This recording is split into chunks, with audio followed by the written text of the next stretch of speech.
ایک دفعہ کا ذکر ہے کہ ایک بادشاہ تھا۔ اس کی 12 بیٹیاں تھیں۔ وہ سب بیٹیوں سے بہت محبت کرتا تھا، لیکن وہ ان کے تحفظ کی وجہ سے پریشان بھی رہا کرتا تھا، اس لیے ہمیشہ ان کے کمروں کو باہر سے بند رکھتا۔ لیکن کچھ عرصے سے وہ دیکھ رہا تھا کہ اس کی بیٹیوں کے جوتے پھٹے پرانے ہو جاتے۔ کچھ استعمال کے بعد ہی وہ پرانے لگنا شروع ہو جاتے۔ بادشاہ روز روز بیٹیوں کو نئے جوتے لا لا کے دیتا تھا اور حیران ہوتا کہ بھلا وہ لوگ کہاں جاتی ہیں جو ان کے جوتے اتنے پھٹ جاتے ہیں۔ وہ تو گھر سے بھی باہر نہیں جاتی، شاید رات کو میرے سونے کے بعد وہ کہیں چلی جاتی ہوں۔ اس نے اپنی بیٹیوں سے بھی پوچھا، لیکن انہوں نے کوئی جواب نہ دیا اور ٹال گئیں۔ وہ سوچنے لگا کہ اب اس مسئلے کا کیا حل نکالا جائے۔ پہلے تو ایک دن وہ خود ہی ان کے کمروں کے باہر بیٹھنے کا سوچنے لگا۔ اس نے دروازہ بند کیا اور حسب معمول باہر آ کے بیٹھ گیا۔ کچھ دیر بعد اس نے جیسے ہی کمروں کے دروازوں کی کنڈیاں کھولیں تو اس کی بیٹیاں اندر موجود نہیں تھیں۔ وہ سوچنے لگا کہ بھلا وہ لوگ اس وقت کہاں جا سکتی ہیں، لیکن اس کو کچھ سمجھ نہ آیا، کیونکہ وہ لوگ دروازے سے باہر بھی نہیں نکلی تھی۔ اگلے دن پھر اس کے جوتے خراب اور پھٹی ہوئی حالت میں تھے۔ اس نے ایک دن اعلان کروایا کہ جو شخص بھی اس راز کے بارے میں پتہ لگائے گا وہ اس شخص کو اس ملک کا بادشاہ بھی بنا دے گا اور اپنی بیٹی کا رشتہ بھی اسے دے دے گا۔ سب لوگ یہ سن کے بہت خوش ہوئے اور باری باری کوششیں کرنے میں مصروف ہو گئے کہ اس راز کا پتہ لگایا جا سکے۔ ایک دن ایک شہزادہ آیا۔ اس کو پورا یقین تھا کہ وہ اس راز کا پتہ لگا ہی لے گا۔ اس کو مہمان خانے میں بھیج دیا گیا۔ کچھ دیر بعد سب سے بڑی شہزادی اس کے لیے جوس لے کے آئی۔ اس نے خوشی خوشی وہ مشروب پی تو لیا، لیکن کچھ ہی دیر بعد اس کی آنکھیں بند ہونے لگیں اور پھر اچانک وہ گہری نیند میں چلا گیا اور وہیں پر سو گیا۔ شہزادی اپنا کام کرنے کے بعد واپس چلی گئی۔ جب اگلے دن وہ اٹھا تو حیران ہو گیا کہ دوبارہ سے صبح ہو رہی تھی۔ ایسے ہی بہت سے شہزادے اور لوگ آتے گئے، لیکن وہ یہ مشروب پینے کے بعد گہری نیند سو جاتے اور اس راز کا کوئی بھی نہ پتہ لگا سکا۔ جو لوگ بھی ناکام ہوتے گئے، بادشاہ نے غصے میں ان کو قید خانے میں سزا کے طور پر ڈلوا دیا۔ کچھ عرصے بعد ایک سپاہی اسی ملک میں آیا۔ وہ بہت دور سے چل کے آ رہا تھا کہ راستے میں اس کو ایک بڑھیا دکھائی دی جو کہ ایک درخت کے نیچے بیٹھی ہوئی تھی اور کھانے کے لیے کچھ مانگ رہی تھی۔ سپاہی اس کو دیکھ کے وہیں رک گیا اور پھر اس نے اپنے بیگ سے بریڈ کے پیکٹ نکالے اور اس بڑھیا کو دے دیے۔ وہ بڑھیا یہ پیکٹ دیکھ کے بہت خوش ہوئی اور سپاہی سے پوچھا کہ تم کہاں جا رہے ہو؟ تو سپاہی نے اس کو بتایا کہ میں نے بادشاہ کی بیٹیوں کے بارے میں سنا ہے، میں اس راز کا پتہ لگانے جا رہا ہوں۔ تو بڑھیا کہنے لگی کہ یہ کام اتنا مشکل تو نہیں، بس تم وہ مشروب نہ پینا جو شہزادی تمہیں لا کے دے گی۔ اور پھر اس نے سپاہی کو ایک سبز رنگ کی پوشاک دی اور کہا کہ اس کو پہن لینے کے بعد تم کسی کو نظر نہیں آؤ گے۔ سپاہی اس کا شکریہ ادا کر کے وہاں سے چلا گیا اور بادشاہ کے پاس آیا۔ بادشاہ نے اس کو 3 دن کا وقت دیا۔ سپاہی نے بادشاہ سے وعدہ کیا کہ وہ 3 دن کے وقت میں راز کا پتہ لگا لے گا۔ مہمان خانے میں جانے کے بعد شہزادی سپاہی کے لیے وہی شربت لے کے آئی، لیکن سپاہی کو اس بڑھیا کی بات یاد تھی۔ سپاہی نے وہ شربت لے تو لیا اور ایسے ظاہر کیا جیسے اس نے وہ شربت پی لیا ہو۔ شہزادی چلی گئی۔ سپاہی نے ایسے ڈرامہ کیا جیسے کہ وہ گہری نیند میں ہو۔ شہزادی نے سپاہی کو چھپ کر دیکھا اور پھر مطمئن ہو کر وہاں سے چلی گئی۔ پھر واپس اپنی بہنوں کے پاس گئی اور ان کو کہا کہ چلو اب تیار ہو جائیں۔ سب نے اپنی خوبصورت قسم کی پوشاکیں پہنی ہوئی تھیں اور ایک سے بڑھ کے ایک پیاری لگ رہی تھیں۔ پھر انہوں نے اپنے جوتے پہنے اتنے میں چھوٹی شہزادی بولی کہ آج مجھے کچھ عجیب سا لگ رہا ہے، میرے خیال سے آج ہمیں نہیں جانا چاہیے۔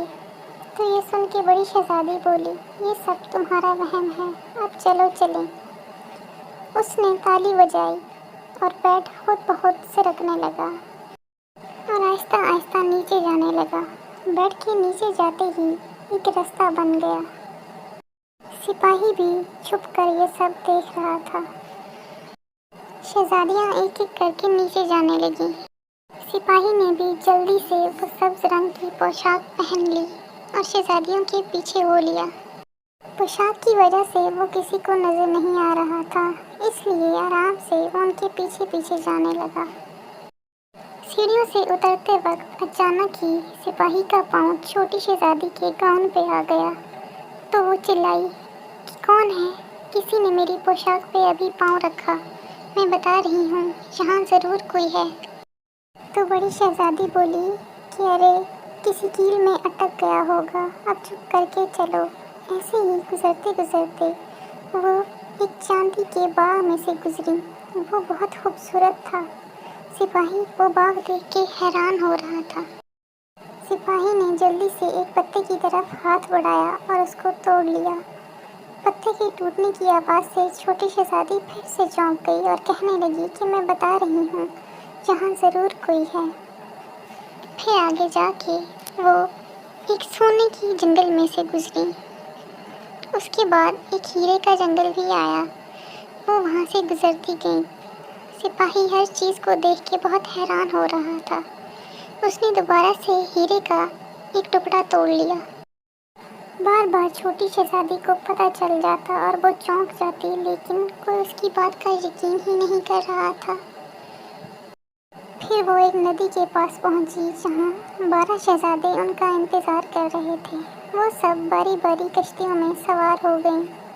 سپاہی سب سے چھوٹی شہزادی کی کشتی میں سوار ہو گیا اور پھر وہ سب چلنے لگے کہ چھوٹے شہزادے نے شہزادی کو کہا کہ میری پیاری، آج مجھے کشتی ذرا بھاری محسوس ہو رہی ہے۔ تو شہزادی کہنے لگی کہ ہاں، شاید موسم کی وجہ سے تمہاری طبیعت خراب ہے، اس لیے تم سے کشتی نہیں چلائی جا رہی۔ پھر وہ ایک خوبصورت سے محل کے قریب پہنچ کر رک گئے اور اس محل کے اندر داخل ہو گئے۔ سب وہاں جا کے ڈانس کرنے لگے اور مشروب پینے لگے۔ سپاہی بھی ان کو دیکھ دیکھ کر ہلکا پھلکا ڈانس کرنے لگا۔ ڈانس کرنے کے بعد سب جوس پینے لگے اور آپس میں باتیں کرنے لگے۔ چھوٹی شہزادی بھی جوس پیتے ہوئے شہزادے سے بات کر رہی تھی۔ شہزادی نے گلاس رکھا تو سپاہی نے بھی اس سے ایک گھونٹ لے لیا۔ شہزادی نے دوبارہ جیسے ہی گلاس اٹھایا تو گلاس کو دیکھ کے وہ پھر سے چلائی، ارے یہ کیا، میرا کسی نے مشروب پی لیا ہے، کون ہے وہ، سامنے آؤ۔ تو بڑی شہزادی نے اس کو پھر سے سمجھایا کہ آج تم کیسی باتیں کر رہی ہو۔ رات کے 3 بج چکے تھے۔ سب واپسی کی طرف جانے لگے۔ شہزادیوں کے جوتے بھی بہت خراب ہو چکے تھے۔ وہ دوبارہ سے کشتی پہ سوار ہوئے اور واپس چلے گئے۔ شہزادیاں دوبارہ سے انہی راستوں میں سے ہوتی ہوئی گھر کی طرف چلی گئیں۔ سیڑھیوں پر پہنچتے ہی سپاہی بھاگ کر شہزادیوں سے آگے نکل گیا اور جا کر دوبارہ سے سونے کی ایکٹنگ کرنے لگا کہ تاکہ شہزادیوں کو لگے کہ وہ ویسے ہی سو رہا ہے۔